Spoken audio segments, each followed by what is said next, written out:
should be related to an item on the agenda. And then, so if you have questions beyond that for the board, if you could write them down, as some of you have, and present them to us, and we'll answer them the best we can. And so, Matt, I see that you are first on the sign-up list, and I do have the answers to your questions. I'm not going to read them all because it's pretty lengthy. Sure. But do you want to say anything, or do you just want me to? Barb. Oh, I'm sorry. I'm sorry, Barb. Barb and Stephanie. Barb and Stephanie, you have to wait, Matt. Barb and Stephanie are here to talk about the senior trip, so sorry, guys.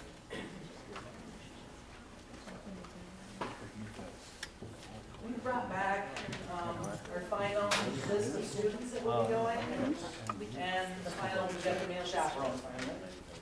We got Jim Aldis and Steve Sullivan. He was a full-time bus driver, Jim is a substitute now, I understand, but he has been full-time in the past, so he's already passed board approval at one point, but I hope he still passes. We have our hotel information on here, and a list of what we have left to pay, which will be happening very shortly. We did have to ask each student to pay $50 because our last fundraiser didn't happen, it got canceled because of the weather, so we were short a little funds. And two previous fundraisers before that didn't make as much money as we hoped, so. So that's the hypnosis? The hypnosis show, that's now in March, but we had to pay for this before that, so we had to ask the students to pay, and they were all willing to do that. We talked it over, and they said we either have to change it or we have to pay, and they wanted to pay, so that's how we went. They were also asked to pay a $20 deposit for the hotel rooms. If there's no damage, Steph and I will check when we leave. We'll give them their $20 back on the way out, so they'll have that for their ride home. There are very few meals that they do have to purchase. Meals on the train to and from, and just I think 2 or 3 meals while we're there. The rest are all provided as part of our itinerary. The question we have is transportation from school to Amtrak. What we would like to do, don't know if it's allowed or how we go about it, we would like to, since both of our male chaperones are bus drivers, have one of them drive a school bus to Syracuse Amtrak station. I called Amtrak, they do have an open parking lot, it's not a secure parking lot, it's open, but they do have security that patrols it, and it's open 24 hours a day. They said we can park there for no charge. I also talked to Mrs. Kelly about this ahead of time. She said sometimes school districts will work with another school district and we may be able to park there. It doesn't matter to me how we do it or if we need to bring the bus back. I just thought it would be more cost effective since we have a bus driver on board that we could take it, park it, save the miles, save the gas. And for those who don't know, the seniors pay for the mileage. So that would be obviously a huge savings for them. Where's the Amtrak station, Syracuse? Is there any school district nearby? We haven't made any calls yet because Barb and I just talked Yeah. Friday. I looked it up, but I didn't recognize the address. In the past, in other situations, schools are very willing to work together. And that's what we were kind of waiting to see what happens tonight before we make calls. But Frank would be willing to call. I think that would be ideal. I think a secure area is pretty important that we get, and probably a lot will hinge on whether we can get the secured area. Okay. We'll work on it. Okay, so if you want me to do that check for this, I'm not comfortable parking in an Amtrak parking lot. I told Barb it was up to you folks, so. First senior trip. Will that cause a problem with the union? I don't know, that's why I bring this to you. I don't know. There have been other trips that have requested specific drivers. Yeah. Because they're actually paying for the driver. They can pay for it and not do it out of, you know, the school. Other drivers have done donation drives.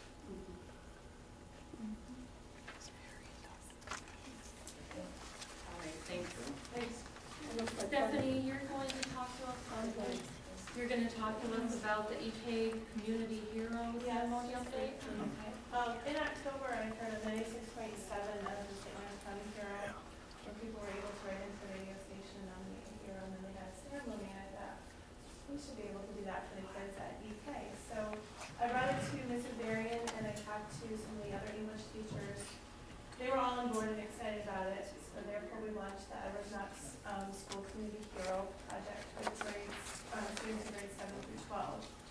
The students were given a form to write their names, the name of the hero, the relationship, whether, with aunt, uncle, and the family, and then a brief description of why they saw that person as a hero. We collected them, organized them in grades 7 through 12, and 5 teachers read through the nominations, which is a very difficult task because they're tearjerkers, they're heartwarmers, and I have students like all in day, and the students are going, it's so neat, and then grabbing my tissues. But it was a very positive project for the teachers and the students to be involved in. So we read through, and I asked the teachers to choose at least 2 students from each grade, their heroes, and which we were not able to do. We all came back with 6 or 7 students from each grade level, which we then had to narrow down more. But finally, we were able to choose a couple of nominations from each class. So this Friday, we are having a ceremony to honor our Edwards High School community heroes. There's a couple of standouts that I'd like to mention. One is Rachel Vitashek, who's our cheerleading coach. With all of her challenges last year, several of the girls nominated her. Another one is Dale Barker and the Edwards Fire Department, who are standouts. And there are people from all walks of life, teachers, grandparents, nurses, of course, coaches. So it's been really positive, and the thing that I was most excited about, I got a phone call 2 weeks ago from Senator Ritchie's office, and one of the heroes had been in contact with our office, and just through conversation, he had mentioned the Hero Project, and she had one of the people in the office call, and she would like to come to our ceremony. Unfortunately, she is not able to come on the date that it is, but they're having Representative Jim Reagan from the office come. And we made up certificates for our heroes from the school, so they will be given those at the ceremony, and the write-up that the student wrote about them at the ceremony. And then Senator Ritchie's office also wrote up a little senator certificate for them as well. So I just wanted to extend an invitation to any board members if you would like to come to the ceremony. It's this Friday, 2:45, and then a reception at 1:45, which is before the ceremony, with the students who wrote in the nominations and the heroes. So just wanted to extend that. What time is that, what day and time? Friday at 1:45 is the reception, and then at 2:15. You said ceremony. Oh, did I switch them around? 2:15 is the ceremony, our 8th period. Thank you. Thank you, Stephanie.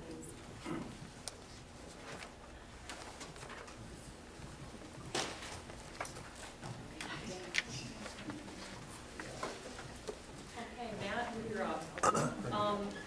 This is pretty lengthy. Are you planning to read through it all, or? No, I know you guys had a board meeting not too long ago about the goals and objectives, Mhm. and that's good, and I think that's great about the webpage for getting information out in a clear Okay. manner. Thank you. As a district member, I think that's very good step. Well, it'll be great. I mean, the agenda's there. You guys can go print it off, and it's It'll be updated. this week. It was there Friday, but there were additional updates. Sure. So, No, it wasn't there for community credit. oh, wasn't there for the No, we weren't able to figure it out. Oh, it went today, Sherry. Oh, wait, I read thought it. I was on there. Well, I thought I was on there over the The weekend. agenda was there, Okay. but the supporting documents were not there. Okay. it's a work in progress, but It's that's work great. in progress, I but think they that's should be good. available before the meeting anyway. Great, thank you. That's our good. goal. Wonderful. I guess my biggest concerns are really, like, as far as John Daniels' budget, I couldn't get many of the columns to add up. So that was a concern to me, to understand the budget. Matt, just so you know, Carol's budget for John Daniels is on that group of information that was put on today. Okay, that's good. That is on there. Thank you. So like our salaries included on that? Everything that's. John doesn't, that, Carol's on does. Carol's, right, Yes. but John's it wouldn't have been on John's Okay, budget. so when John's proposing a budget, he's not privy to salaries and stuff, exactly, It's so. never been part of his budget. Okay, He presented his, and he wanted to present his to show the timeline. okay, Carol's is the actual budget, but she gets the majority of her figures from John's and then adds the part that he doesn't talk to. okay. That And makes that sense. will be online? It is online. It is online? Carol's is already online. Wonderful. For John's budget. Thanks, Carol. That's cool. I guess then, the lawnmower. Did John get bids on a lawnmower, or is he just using an educated guess? I don't believe he did get bids. Usually, my understanding is that's something we do, we cooperative purchasing through BOCES. So the board would get bids, or? What happened, and I asked you folks last board meeting if you wanted him to actually get bids. What he did was ballpark the figure, Mhm. and then he presents it and says, do you want us to get the bids and get state contract? So when you guys present the full budget proposal, if there's bids, those bids will be Yes. wonderful. It's just a preliminary draft when John presented it. It's not the whole thing, but he didn't go and get the bids until the board says, yes, we want you to, or no, we don't. Okay, so along with that, just so I have a better understanding of this, there's maintenance, like a diesel engine lasts a long time. Mower decks are relatively inexpensive. Will there be options that the board discusses versus in cost effectiveness of those replacement parts versus buying a brand new lawnmower?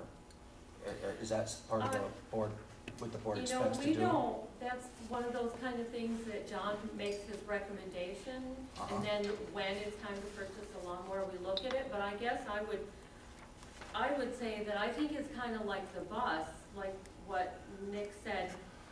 You can send the bus to the garage and spend $7,000 to get it repaired, There and comes only a have time. to turn around and buy a new one next year. Absolutely.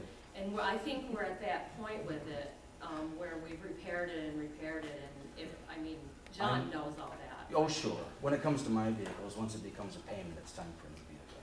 Right. So, another thing I didn't understand is, in a lot of the budgets, there's cushions that are added into the budget. What happens to this cushion money if it doesn't get used? It's sent back to the general fund. And then the general fund is used just any which way? The general fund goes, that's what we work from for next year's budget. And that's how you determine the cost to the taxpayers of the district and everything, is what you have left in that general fund? That helps determine what the tax rate and what the cost of the district's gonna be? Everything that's in the general fund and fund balance and how Because, it all works together. because the general fund must get pretty large, because almost everybody's putting these big cushions in. Some of the things that were requested, for example, I'll just picture gas prices, the oil prices, those are projected until Right. we get our St. Lawrence bid, which we get, Carol, about March. So then we'll go back and rechange some of those things. Okay, But in the draft, it doesn't start that way. okay. But when you guys present us, the district with a budget, you should have a better handle on that, or maybe Yes, not? because the whole, later in March, we'll go back through each individual department budget again. And Okay, then when it's presented to the community, it'll come okay, out in a separate thank you. format.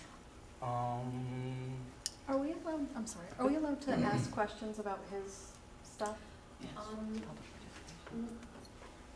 Not really. Did you sign up to speak? Mhm. Then you can ask your questions, and I just did, all the questions really just pertain to the agenda. But Matt had these questions that came previously asked. And I'll try to send them to you guys when I have questions, so you have time to. My last question, I guess, would be, there was mention of a cracked boiler. And then we heard about what it would be to repair, what caused the crack, whose fault it was, who's gonna pay for it. Whatever became of that cracked boiler? That's one of the answers in that. Those answers are in what questions that you gave us before. Right, I was And ill. they're here, so rather than rehash Oh. it again, So I can get that from you Right. at the end of the meeting? right. Wonderful. Yeah. Thank you. That's it. Connie, do you have a suggestion? I do, but I'm not sure if it pertains to the agenda, so I'm not sure if I can suggest it. Suggest. Okay. Well, I left a suggestion in the online suggestion box that you created on the website, Okay. but I'm not sure how that gets passed along, like how you hear that, or if you hear that, or when that would happen. So I just wanted to share my suggestion with you since we're talking about budget. Are all of our administrative and secretarial staff 12-month employees? Yes. They are. No, They're not? Guidance, Who's that? guidance is not, and everybody. CSC, Is not? Right. guidance and CNC are not. Okay, so basically, we have 3 principals that are, or 2 principals and a superintendent, the secretarial staff, they're 12-month employees as well? Yes, there's Any business or anything like 12 that? months. And there's probably custodial staff as well, right, that are 12-month employees? Yes. With the exception of the custodial staff, have you explored the possibility of taking those 12-month employees and turning them into either 10 or 11-month employees and to save money? I guess that's something we'd have to look at in negotiations. We have a negotiation year coming up, and that depends on the union. Depends on the union? I'm not sure what you mean. Well, you'd have to talk to the union, to change the conditions of their contract. Some of those secretaries are all. I understand that. Not all of them though, right? No, the 2 for the principals are, K's not. Right. And the secretarial is or is not? 2 of the secretaries for the principals are union. Our union. So, and they would be the ones that you need to talk to the union about their, because they are what? Change of working condition, if you were to make them an 11 or 10-month employee. Okay, I guess I'm unclear of that, because if you can take a teacher and cut them, is that different? I don't understand that. I'm sorry. I really, truly don't understand. If you can cut a teaching position, why can you not cut a secretarial or? Well, You're not you- cutting you it, have it's to job, change change the the position. job description. You Yeah. can't change the job description unless it's negotiated. Okay. Yeah. So you couldn't say, if not change the job description, but change the amount of time that you It want would have that to be person. negotiated. That would have to be negotiated. Right. So it's not something that you could go and say, this year you're positioned in 10 months. No. When do Right. negotiations start? When are they? Coming right up. Do any of you agree that this might be worth exploring? Everything is worth exploring. Everything's important. We Because always look at everything. from what I can see, and I'm not sure, and maybe someone could speak to this because I really don't know, but it doesn't seem to me that you would need 3 administration, both 2 principals and a superintendent, as well as a whole secretarial staff on duty all summer long. I don't know. And it would be a possibility to spread that out. Maybe a principal could be the month of June, the other principal could be the month of, or July, August, with their secretarial staff. Just a thought, just a suggestion. Thank you. And also, just to touch on what Matt was saying, when you, last year, you. Honey, I can't let you do that, just because if I let you, then I Thank have to you, let. Ms. Howell. Okay. Thank you. Just don't take it. Mary Jo? Hi. Yes. My name is Mary Jo Rolfus, and a lot of you don't know me. I don't have children left attending the district any longer, but I am still a taxpayer and I am still a community member and starting to get really irritated by the crap. And there's been a lot of crap. I'm so tired of the negativity, and it's your fault I'm here because I watched your video. I watched the video 4 times. 4 times I watched you. I agree with you. It's okay to agree to disagree. And I think that Sue and I can tell you that we've agreed to disagree several times. And in fact, just a few months ago, she called me up out of the blue and said, can you come see me? And I'm like, okay, what did Ben do? But no, Ben graduated. So I said, sure, I'll come up. So she came up and very nicely, I came up ready for a fight. I did, because in the past that's happened several times. But she very nicely sat me down and said, I read some posts on Facebook. Why do you feel so strongly? She let me express why I feel so strongly. And because she let me express that, she understood. I think you understood. So I left there feeling better than I thought I was going to feel. The only thing I disagree with you strongly on is you cannot wipe the slate clean. You have to address what has happened, fix it one by one. I am a family who did let the bygones be bygones. I have 4 children. 3 out of 4 years, it required me to hire an attorney at least once to come up and get things settled. And I had to have an attorney on retainer my last son's entire senior year. I still have that attorney on retainer because I don't know, because it still continues. So my only suggestion to you is, I think it's wonderful to do the community meetings. I would love to be at those community meetings. I agree with you 100% on that. I know that some of the rumors are that if we let you pick the 4 board members that are going to be there, it's going to be in the board favor. If you let the watch pick 4 board members, it's going to be in their favor. Why can't they pick 2? You pick 2. Let's go on. Let's schedule the first meeting. Pick those 4 board members and go on. One of the things we're waiting for here, Joe, was, I did speak to Tom Burns. For those who don't know, he's the superintendent for BOCES. He was going to give us a mediator person who has not contacted me back for about 2 weeks now. But the last time we did, I went right to Tom, we talked about it, and I think there should be a neutral person. Absolutely. That should not be anybody from this school or this district, you know. which I is have why had my asked first BOCES. grandchild, so I have potential for having members in this district again. I want to be proud of it again. I don't want to be embarrassed when I go places and people say, oh, you go to EK, did you hear what happened there? Yes, I did. I'm tired of that. I want to be proud of this district again. I want to see support in this district again, and I want to see some school pride. There is none right now. So you tell me what you need me to do, and I'm there. Being here, knowing what's going on, being informed, and standing up, being honest, but yet positive. All right, thank you. Thank you.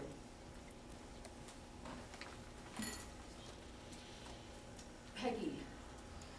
Okay, I have 3 questions which are on the agenda. The first would be kind of what Matt was addressing with the lawnmower. When it comes time to consider purchasing a lawnmower, is it possible to look at the purchase at the end when the excess money goes into the general fund? Like, I think last year, roughly 600,000 or more was put back into the general fund as what was padded. At that point, could it be looked at to purchase a lawnmower rather than trying to budget it in? Equipment is a different type of item, and if we don't budget equipment, then we cannot purchase it. Okay. So equipment type items have to be budgeted at the time the budget is passed. Okay. Thank you. What's that? Capital expense of the outfit. It's a contingent item, so we have to budget the equipment. So did John buy that lawnmower we got right now off the state bid? That's the contract. Yeah, same as he did with the tractor. So he is really shopping around. He did, and they're usually cheaper prices. What he did was ballpark it too, because previously, 2 years ago, when he looked, someone said, well, did you look at this size? Did you look at this size? State contract doesn't have every size possible. So that's why he started before, he researched it this time and saying, do you even want it? And if, that's why I had asked the board a couple weeks ago, do you want me to research it? So, but yes, state contract though usually ends up being the cheapest. My next question is also budget related. I noticed informational went home on the extended fitness hours, which is wonderful. I think the fees are definitely attainable and reasonable. My question is there somebody that is still being paid to supervise it when it's being used? No, there's not. Okay. It's not in the budget to do that. Okay, so the only requirement is if I wanted to use it or anybody, the community wanted to use it, go and get trained on the equipment and no need for supervisors being You have to supervised? have 2 people in the room. Okay. In case somebody were to get hurt or injured. It's all explained, there's a contract. Okay, And you have to sign the whole part unless, you know. okay, very good, thank you. Yeah, it's pretty clear. And my next question is related to the Clifton Fine meeting. I'm not sure if I should wait until that discussion happens in case you guys cover it. I don't need to have it discussed twice. You can't. What do you want to ask? Okay, it's in regards to a variance for the technology course. Has there been a variance filed regarding the technology education course Yes, after the first of the year it was filed. after the first of the year? For next school year. Okay, so when there was 12-13 school year. what, the 12-13? 12-13 school year. So for the first half of the year, was there a variance filed? No, we don't have students that did not have those credits already. Okay, so there has been a variance filed. Could I get a date of when it was filed? Sure. Okay. you don't know right offhand? Michelle's not here.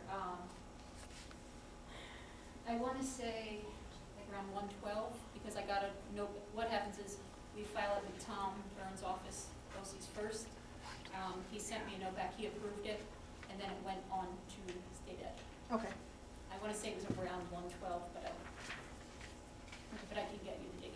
Can I get a copy of it, or do I have to foil it, or can I just come see you? You can come and see me. Okay, thank you. I'm done. Okay. Tammy? My question does pertain to the agenda and also kind of to follow up on what Mary Jo said. First of all, I'd like to say that the questions that Stacia asked the Board of Education are not exclusively her own questions.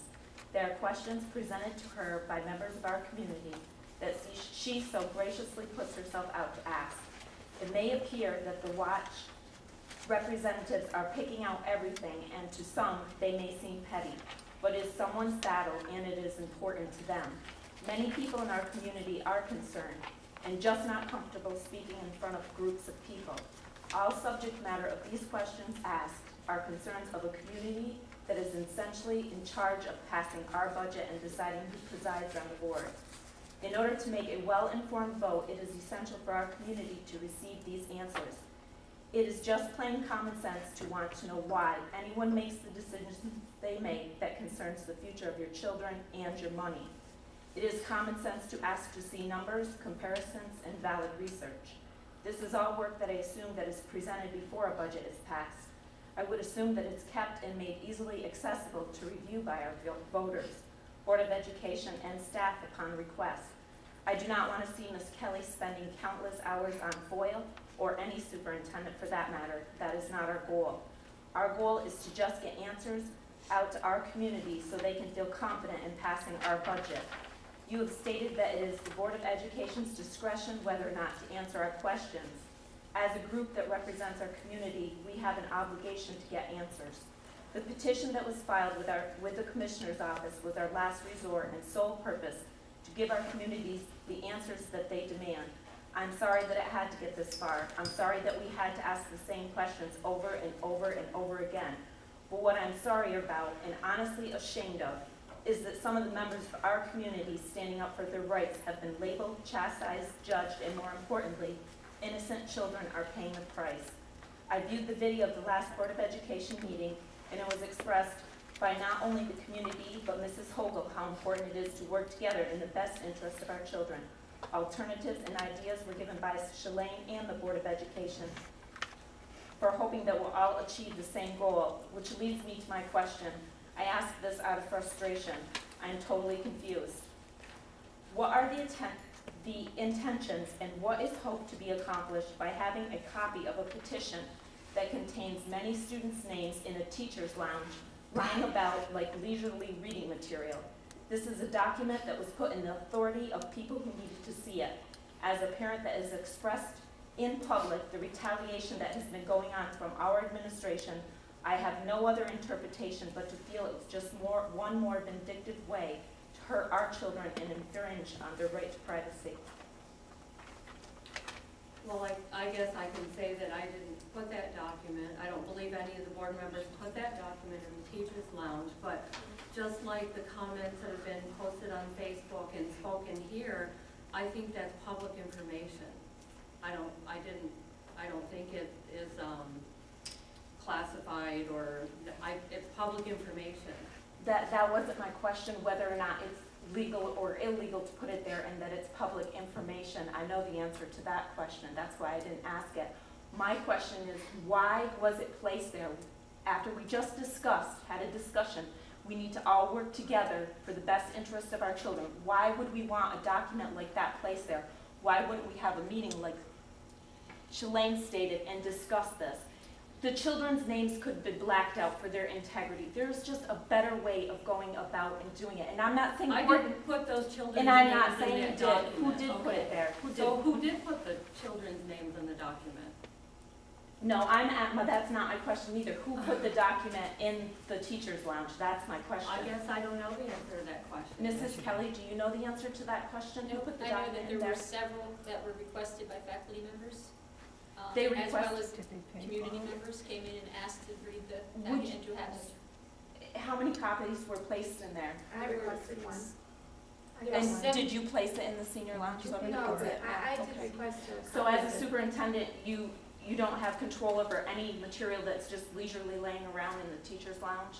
I don't even go into the teacher's lounge, I Okay. have to buy soda, but there were 17 copies made, All right. and there's 17 Irregardless, taken. would we not agree that if a document like that was in there, to me, it sends a message to children as a parent. This would send a message to me as a child, that if I am in an organization, a school, or any place where I feel I'm being treated improperly, and I go to proper authorities, and I make a complaint, that I'm going to be completely exposed, whether it be that I've been molested or treated improperly. Now let's put their name about so everybody can put that person in the spotlight and know that they're Tammy, complaining. you're insinuating that one of us put it there, when none of us She put it there. I asked But the I'm question, saying, I I didn't didn't tell include you it. that we I didn't don't- go in the I'm faculty room, very I didn't sorry. even know until a teacher came to me and told me it was in there. Okay, and I'm By the time very I went, sorry. it was gone. I'm very sorry you think I'm insinuating you put it there. I asked you because you're here at There the were school, they're 17 not. copies, that's all I can tell you, that were copies. And that's fine. I didn't ask them because they're not here. That's why I specifically directed it to you because you're the superintendent and Like you it or might not, know. Tammy, all through last year, I've held total professional integrity with everything that has happened. And So that- I would not suddenly decide to go and put something in a faculty lounge that would cause havoc. It's bad enough to have a negative work environment for I agree. administration here. I agree That I completely. think any teacher will tell you that they've been sheltered from it, even more this year than last year. And I think that we've continued to accept it and take a very hostile work environment, and have not put it off on the teachers. I did hear that it had been taken out of the Yes, teacher's it was lounge. when it was found out it was there. Thank you very much. My question did not ask you that. My question just wanted to know how it got there and if it could be taken care of and that there is better ways of going about when we stress that we want to work together. That to me just was not a form of showing we want to work responsible for together. someone who took it and left it there. I mean, that's, Thank you. Station? Yeah, one question though. Are students supposed to be going into the teacher's and they lounge? can't because it's Bob. Students don't. Okay. They used to before we filed. All Um, right. Did the people that put that document there, did they pay for foiling it and pay for that actual document? I mean, have people come in and paid for that document? There were 17 copies made. As soon as they ran out, I said to anyone if they wanted them, because we ran them for all the board members, several didn't want them. And then what was left, like I said, 2 community members came in that I can tell, a couple of faculty members came in, and I made no more copies after that. But I did, for people that asked for what was there, gave them to them. And just to address your comment as to who put the names in that document, yes, we did put the names in that document and we entrusted it into the correct hands. We did not expect for a document like that to be laying out where my child's teacher could read that. I did not expect for it to be, if they want to come read it, that's fine. I don't have a problem with my name being in it. I don't have a problem with my name being seen. But I do have a problem with my children or anybody's children. I guess I would say that anything that you publish or put on Facebook, if you don't want people to see it.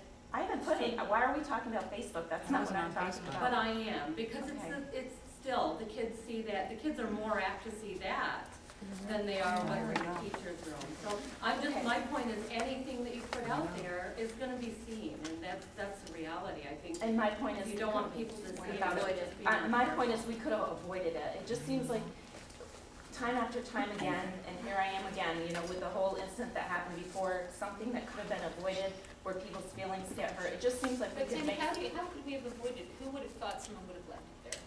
I mean, to be perfectly honest. I think that's why she's so upset. That's And- right, And why I'm so exactly. upset is no one I would have mean- expected it, so. Exactly, and I I'm- didn't expect it at all. But that's why when it was found out it was there, it was taken. I feel much better knowing that it wasn't placed there for people, so I appreciate that. Yes. Stacia?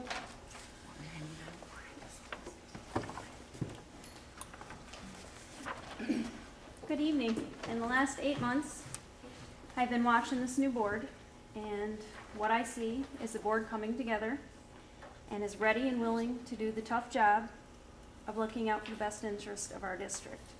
And when I say district, I mean students, staff, and taxpayers. I congratulate you all on this.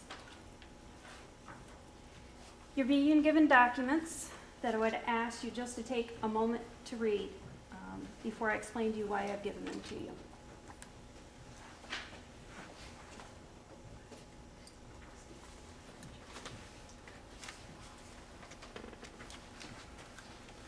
And if anyone in the audience would like to see, not those Mrs. Woods here.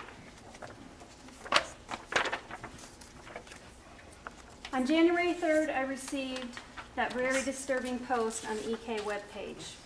Upon receiving it, I turned on an IP tracker. I was able to track all visits shortly after receiving this post. I also had suspicions of where the post came from after a remark that was made to me at that evening's board meeting. So I foiled logs and emails for January 3rd. Attached is an email that was given to me by Sue Kelly. The email was sent to her minutes from the comment that was posted on our website. On January 30th, we again received another post. What is interesting is that when I started tracking and comparing the posts, I was able to narrow down the IP addresses. I gave you a list of visits from January 3rd until February 6th this morning in the Herman area. Out of the 193 visits, 72 of the visits I was able to track to one address, even though more than one IP address was used. The address is 230 Marshville Road. 21 of those visits go directly to the page where those posts were found. I've also attached a copy of a post that puts Mrs. Hogle online on January 30th. On January 19th, a Facebook page was created by Mrs. Hogle's daughter, of whom Mrs. Hogle is a member of this group. Her daughter Tricia posted the comment you see for the 19th. In reading this post that was brought to my attention, I noticed right away the half-truths, but that is not what concerns me, as people will tell lies to discredit people. I question the truths that were listed here. How did the Board of Education's president's daughter know what was in the petition, and how did she know what the scoring for a parade the fill-in majorette marched in? This is not public information, the scoring of a parade. Section 246 of the New York State Education Law Book states,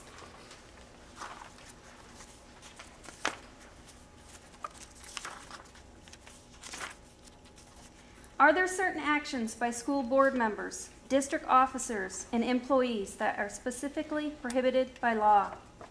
Disclosing confidential information acquired during the course of their official duties, or using such information to further their personal interest. Entering into, I'll skip that section as it does not pertain.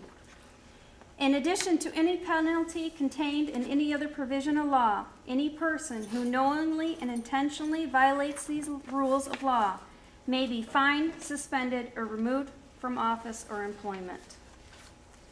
A complaint has been filed with the authorities concerning these posts and the location of these. Mrs. Hogle was given a warning by the Sheriff's Department that she can be arrested for these posts. I was told Mrs. Hogle blamed her daughter. It is my sincere belief that Mrs. Hogle has leaked information to her daughter and that it was used for their personal interest. A direct attack at myself and minor child for the petition I submitted to the Commissioner asking for her removal for falsifying a written statement to the Supreme Court. I'm asking you to review the evidence that I have given you and take action as stated in the Educational Law Book, Section 246. And Mrs. Hogle, you're right. What is posted on Facebook is read by everyone. That's why we are very careful to state only truths. And that's why your support page should be very careful of what it states about minor children. Thank you. Well, Stacia, I would like to inform you that, first of all, I don't believe the document that went to the Commissioner's office was confidential. That's not confidential. I don't know. No, it's not confidential. Okay. It's the scoring that I'm worried about. As a Not on the marching agenda. band member, I can tell you, She's not signed up. So she doesn't get to speak. I know that you did have the sheriff call me, and he did inform me that you traced it to my IP address. I can tell you that that's an outright lie. And Really? it's impossible, because she posted that from Watertown when she was at work. Yes. Really? And I'm also told. What did she post from Watertown at work? The Facebook page? Right, Okay. right, yep, and time is up anyway. Yeah, I didn't hear it ring, but it's not an outright lie. Check into IP trackers. I tracked you this morning at 8:37. It's also not on the agenda. Just under the budget station. And Claude, is it Claude? I really didn't come with anything prepared. When I first came in, Mr. Brooks said, sign here if you wanted to say anything. I didn't know whether I wanted to say anything or not. I wanted to be able to participate in conversation if I felt I could make a constructive contribution. My name's Claude Sprouls. I'm from the North Country up here. I've worked in the schools in the area for 35 more years. Had black hair when I started out. And I like to think, and I believe it's true, that I know quite a little bit about how schools operate, that I'm able to recognize the good and the bad, the people that are doing the job and the people that aren't. Of course, this is the board meeting I've come to. Of course, I've heard a good bit about the controversies and acrimonies and disagreements that have been going on down here for quite a little while. Like I say, I did not come with anything particular to say. I'm going to be coming to some board meetings if there was a time when anybody was interested in my opinion of this or that, or my evaluation of things. I've been working here part-time for the last 8 years or so, and over the last years I've worked in most all the schools in the North Country. I'm going to start coming to the board meetings. Maybe there'll be a time when I can make a contribution, a time when somebody will be interested in what I think it's like around here and everything. And that's why I signed the sheet, because I think I got the impression that if I didn't, I had to keep my mouth shut. While I have, like I say, one thing is certainly clear to me here in the last few minutes, and that's the reality of the acrimony. Boom, boom, back. That's too bad. And maybe it can be made better, and maybe I can help at some point. That's all I've got to say. I'm going to be coming to the board meeting. And I'm probably going to sign that sheet every time I come in, because there will come a time when I want to talk a little bit. Thank you.